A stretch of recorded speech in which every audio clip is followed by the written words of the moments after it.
کراچی ایک بہت بڑا سمندر ہے، بے چین، بے قرار، چلتا رہنے والا۔ اور اس سمندر کے دل میں ایک الگ دنیا ہے، لیاری۔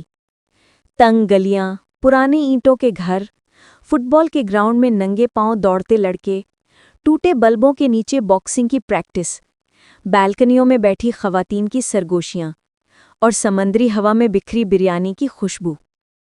لیاری خوبصورت بھی تھا، زخمی بھی، طاقتور بھی، اور بھلا دیا گیا بھی۔ یہیں پر ایک لڑکا جوان ہوا، عبد الرحمن۔ غریب، ضدی، حساس، لیکن حالات سے لڑنا اس کے خون میں تھا۔ باب 2، سائے میں پلتا بچپن۔ رحمان ڈکیت پیدا جرم کرنے کے لیے نہیں ہوا تھا۔ کوئی بچہ ایسا نہیں ہوتا۔ وہ ایک کمزور سا لڑکا تھا جس کی آنکھوں میں چنگاریاں تھیں۔ اس کی ماں محنت مزدوری کر کے گھر چلاتی تھی۔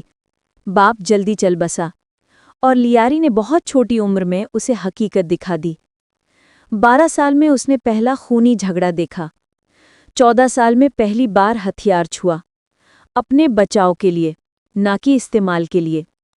اسے جلد سمجھ آ گیا، لیاری میں بھوک قانون سے بھی تیز فیصلہ کرتی ہے۔ ہر گلی کی اپنی وفاداریاں تھیں، اپنی دشمنیاں، اور رحمان نے سیکھ لیا، اگر خود کھڑے نہیں ہوگے تو کوئی سہارا بھی نہیں دے گا۔ باب 3، زندہ رہنے والے سے لیڈر تک۔ رحمان کے نوجوان ہونے پر ایک بڑا حادثہ پیش آیا۔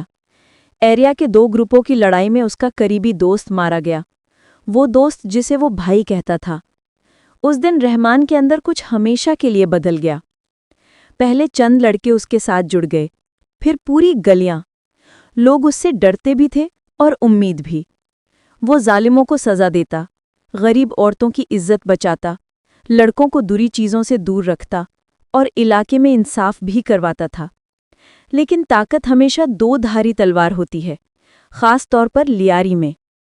باب 4، لیاری کی جنگ۔ جوں رحمان کا اثر بڑھا، دشمن بھی بڑھتے گئے۔ سیاسی قوتیں مداخلت میں آئیں، پولیس آپریشن ہونے لگے، دوسرے گروہ ٹکرا پڑے۔ لیاری میدان جنگ بن گیا۔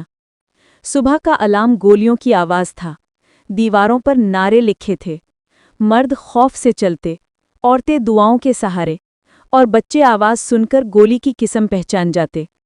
لیکن ایک چیز نہیں بدلی، رحمان کا اپنے علاقے سے عجیب سا تعلق۔ وہ پانی کے کنیکشن لگواتا جہاں حکومت ناکام رہتی، ہسپتالوں کو چندہ دیتا، جھگڑے سلجھاتا، اور یواؤں کو نشے سے دور رکھتا۔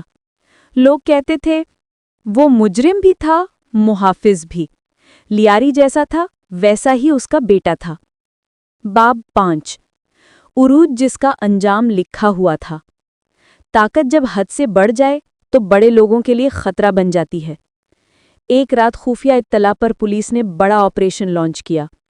پیچھا، دوڑ، گولیاں، اندھیرا، سائرن، اور صبح تک رحمان نہیں رہا۔ لیاری رویا، صرف ایک آدمی کے لیے نہیں، بلکہ ایک دور کے ختم ہونے پر۔ کچھ اسے مجرم کہتے تھے، کچھ محافظ، لیکن سب مانتے تھے وہ لیاری کی تلخی کا نتیجہ تھا، اور اسی کی طاقت بھی۔ باب 6، رحمان کے بعد نیا لیاری۔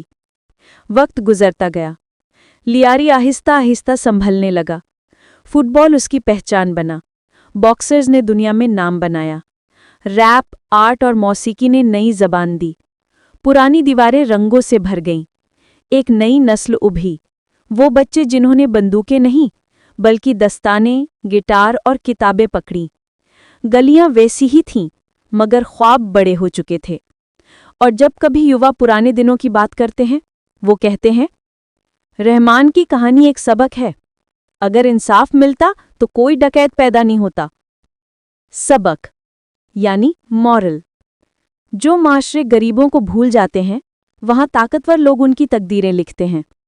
وحشت کبھی مسئلہ حل نہیں کرتی، امید کرتی ہے۔ اگر بچوں کو اچھے موقع ملے تو گلیاں ہیرو پیدا کرتی ہیں، مجرم نہیں۔ اصلی بہادری تعمیر میں ہے، تباہی میں نہیں۔